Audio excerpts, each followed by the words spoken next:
Приветствую вас, дорогие мои мастерицы! Сегодняшний урок посвящен нашему прекрасному новому мотиву. Это роза. Мы с вами в группе этот мотив разделили на несколько частей. И также будем вязать его постепенно. Он большой оказался. Я не ожидала. Мотив новый, но очень тонкий, воздушный. И несмотря на то, что я его вязала 2 дня без перерыва, так как это без схемы мотив, рисунок я потом срисовывала с этого мотива. Вот, чтобы у меня он и запомнился, и был эскиз, и если нужны будут детали для доработки этого мотива, то я могла схематично на рисунке их проработать. Но мы с вами начнем с серединки. И эта серединка, если разбирая наш цветок, то она состоит из нескольких частей. Первое — это кольцо, это сеточка по кругу вязаная, и дальше бурдон.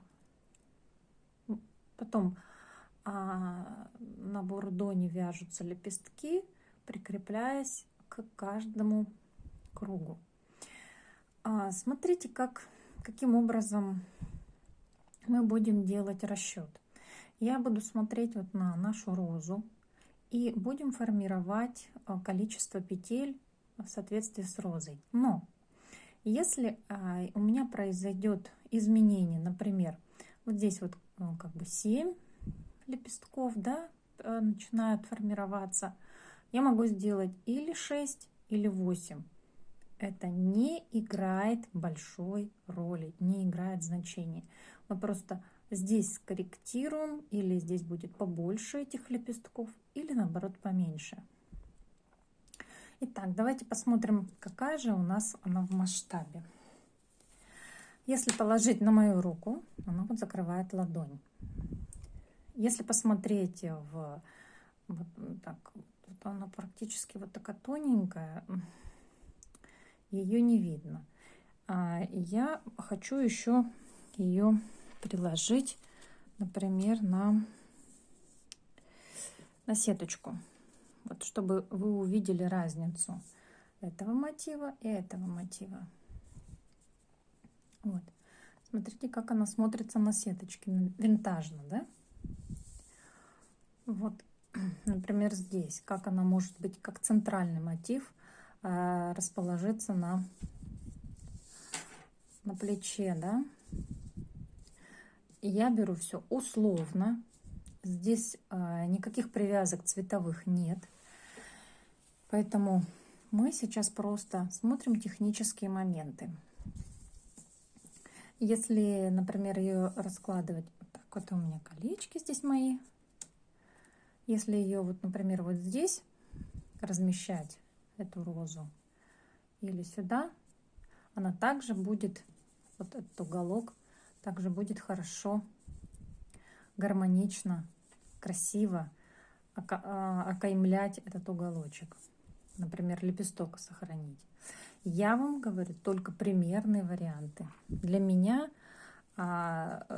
примерно это наглядно лучше показать, чем я буду вам теорию расписывать в нашем видео. Итак, какие мы берем ниточки? Я вязала этот мотив хлопком. Я намеренно взяла хлопок, потому что некоторые из вас тоже будут вязать хлопком. Ну, пробники, например, канарисом или пехорка белым кружевом или другой хлопковой ниткой. Какую хлопковую нитку я взяла для этого мотива? Изначально я начала, вот сейчас покажу свои пробники, попытки, как говорится, творческие муки. Изначально я взяла канарис, вот, и хлопковую нить бобинную для бурдона. Вот, был вопрос, какие лучше нитки брать для бурдона. Я поясняла, что если соединять вискозу, то лучше она крепится, держится на хлопковом бурдоне. Но также очень хорош бурдон из тюлипа, но сложнее в вязании. Тюлип цепляется и бахромится нитка, вот именно крючок цепляется. В процессе носки нитка это не бахромится, если только вы зацепку из нее не сделали. Но для бурдона она тоже хороша. Я буду розу вязать из вот таких вот ниток.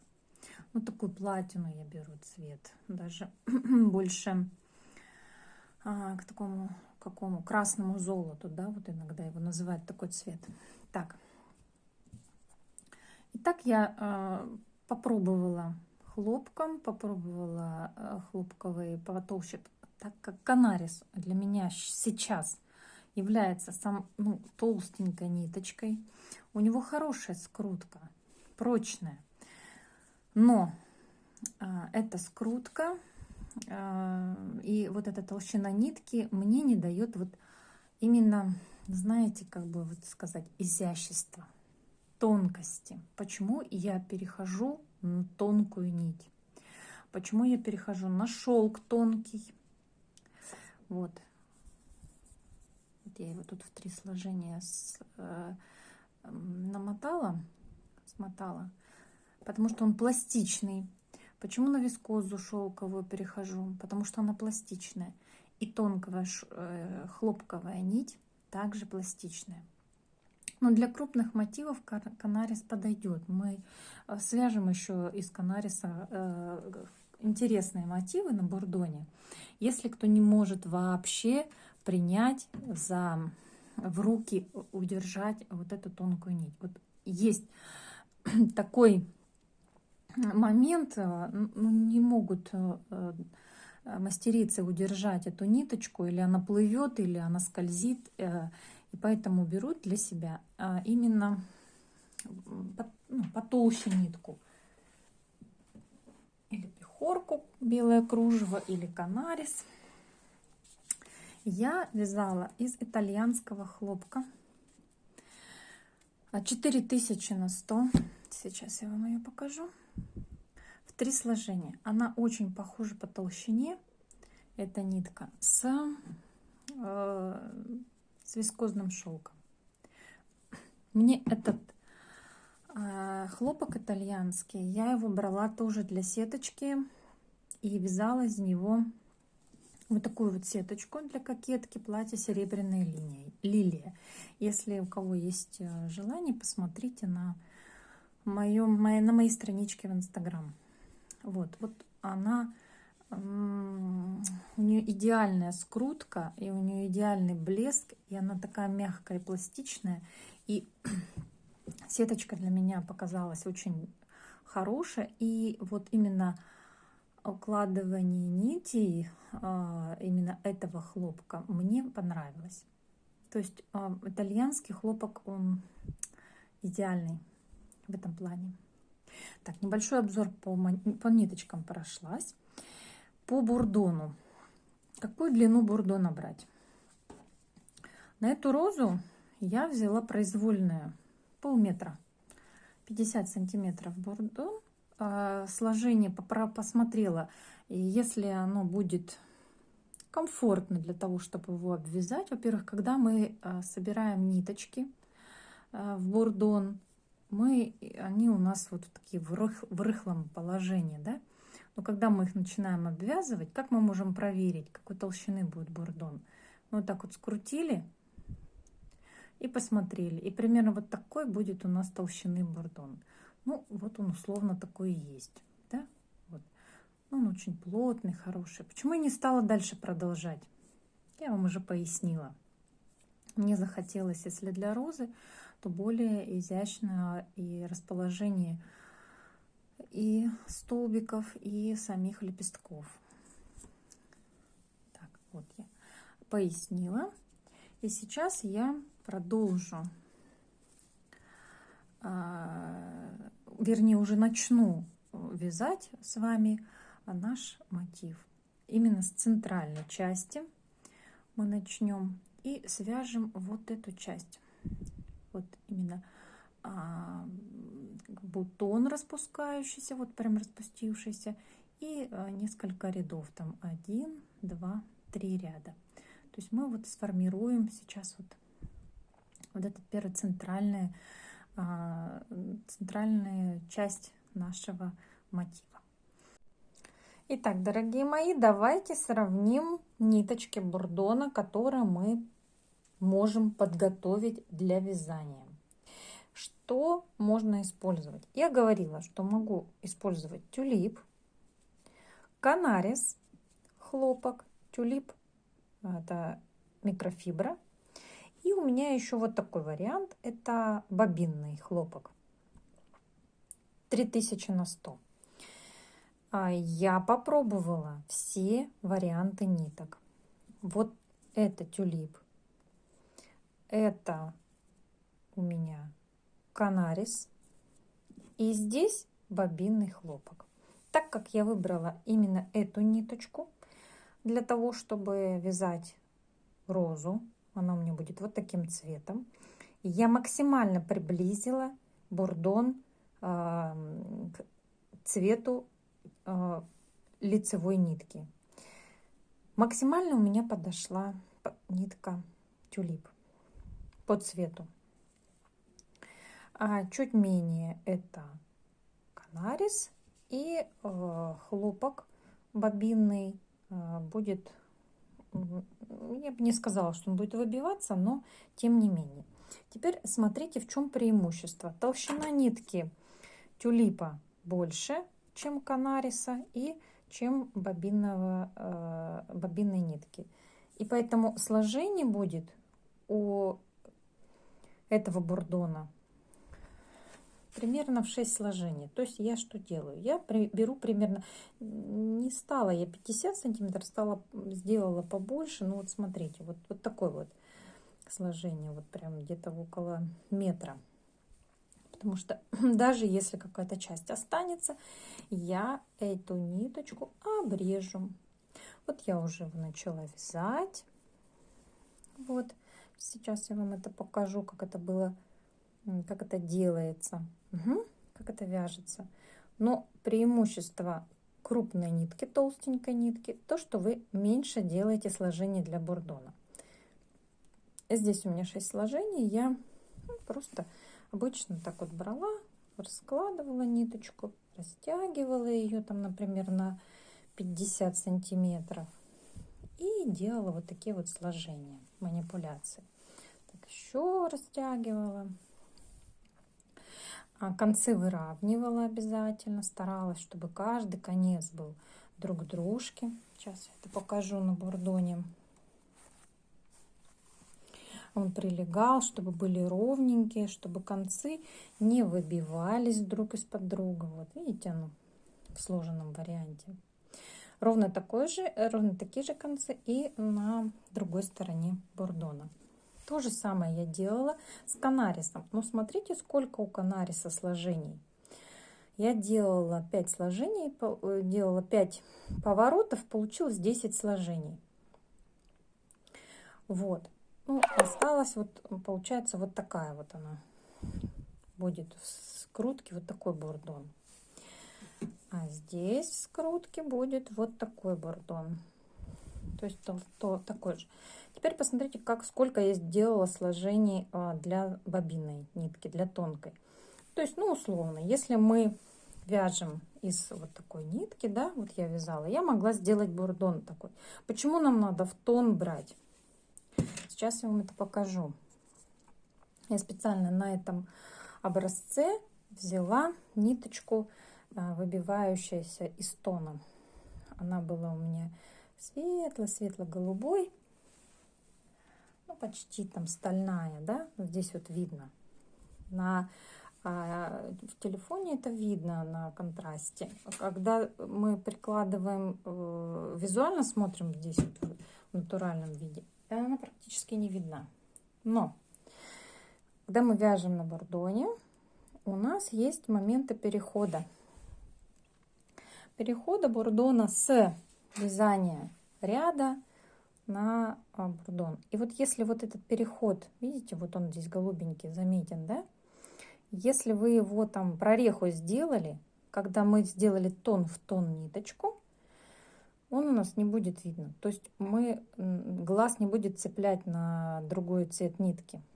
Как только мы изменили цвет нитки в бурдоне, то сразу все вот оно выбивается. При ближайшем рассмотрении, вот вы когда смотрели фотографию, никто на это не обратил внимания, если только вот ее не приблизить, да, вот до такой степени не разглядывать каждую петельку, где что там находится. Но все-таки ближайшее рассмотрение будет, и вот этот вот стык, который я не подтянула, я его намеренно не подтягивала, потому что это обучающий материал, вы должны все понимать и все знать, где прорехи не делать.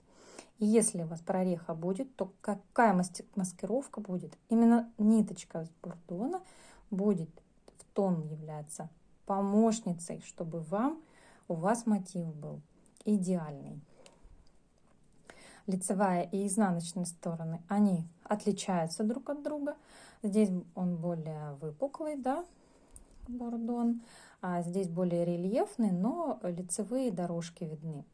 Поэтому, когда мы будем вязать наш мотив, нам важно будет, даже если вы перевернете его на изнанку и будет симметричное расположение, то именно вот эти прорехи нам дадут показатель, что это изнанка, что здесь какие-то там неаккуратности есть. Но если и с лицевой, и с изнаночной стороны будет все идеально, то можно этот мотив использовать и с лицевой, и с изнаночной стороны. Вот таким образом я вам сейчас продемонстрировала, в чем разница разных ниток и разного сложения именно бурдона. Я для себя выбрала тюлип. Почему? Потому что он пластичный, вот именно бурдон тюлип. Потому что он пластичный. Я буду вязать, и каждая петелька будет укладываться ровненько и без всяких огрехов. Вот таким образом. Уже вот видите, я начала. Сейчас я перевяжу вам, покажу. Я специально провязала, потому что нитка вискоза, она мнется при распускании. Сейчас покажу вам этот момент.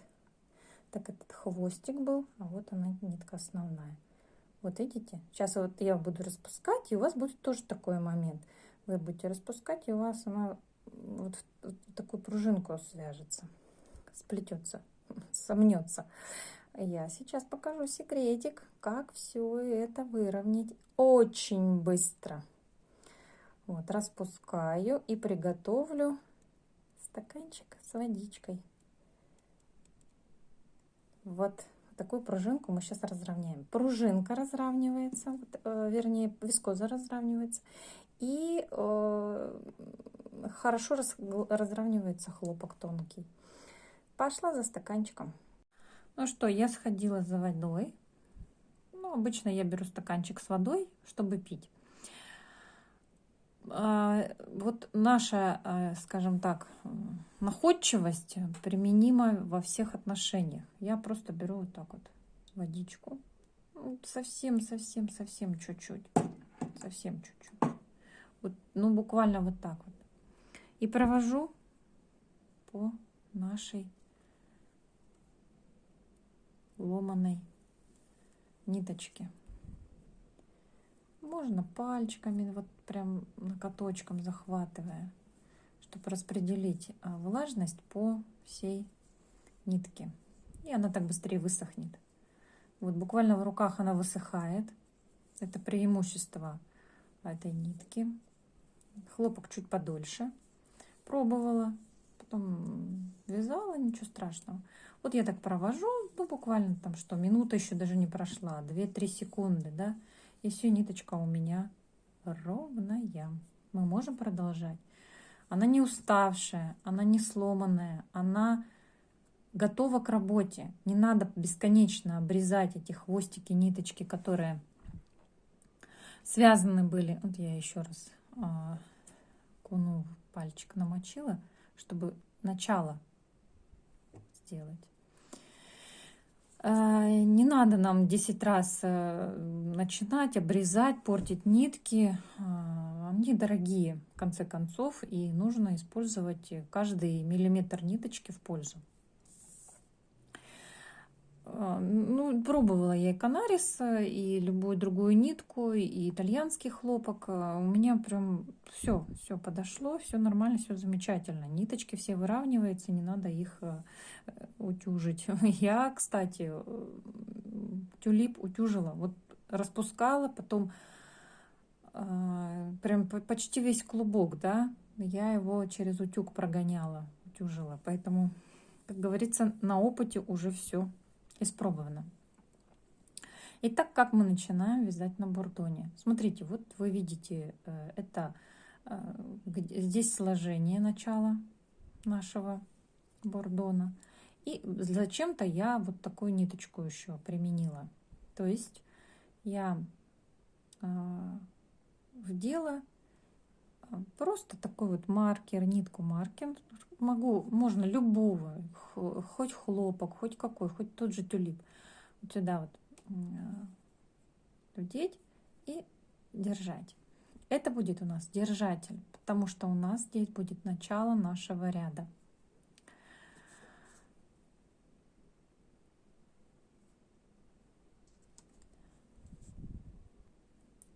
Итак, мы бурдон приготовили и откладываем его, потому что начало у нас будет нашего цветка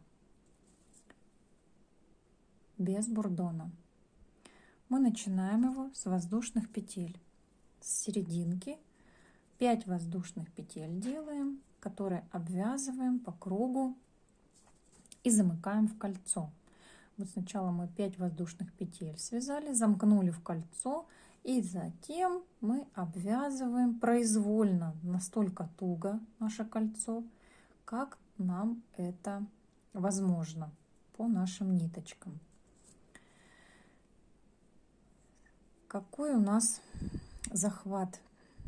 Смотрите внимательно. Мы на мизинчик обматываем, затем захватываем пальчиками на указательный и начинаем вязать. Захватили ниточку и начинаем вязать. 5 воздушных петель. Да, начинается все сложно. Вот я ее делаю петлю эту длинную, чтобы мне легко было ее провязать.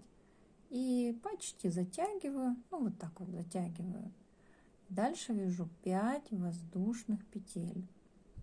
1, 2, 3, 4, 5.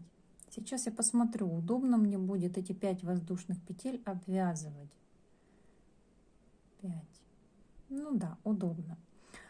Так, дорогие мои, я хотела вам еще сказать, какой инструмент вам необходимо держать всегда под рукой.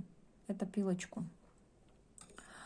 Так как у нас вискозный шелк, она может цепляться за наши шероховатости на пальчиках. И мы постоянно подправляем наши рабочие пальчики. Вот здесь вот цепляется крючок, может кожу захватить, и нам пилочка и щипчики будут очень хорошими помощниками, чтобы нас ничего не раздражало и ничего нам не мешало. Так, перевязываю, потому что вижу грех 2 петли. Так, все.